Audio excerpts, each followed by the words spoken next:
Hi, Sandra here from Create in Spain, and today this is a really quick card.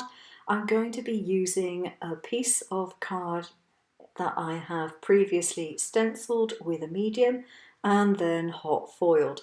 So I'm starting off with stamped trees, and they've got copper embossing powder on them, and I'm just setting that with the heat tool.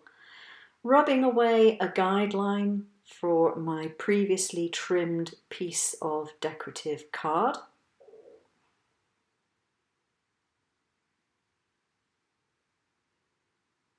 Making sure my score line is nice and sharp.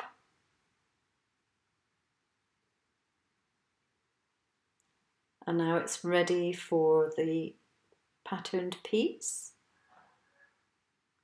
And a quick sentiment. And that's it. Thanks for watching.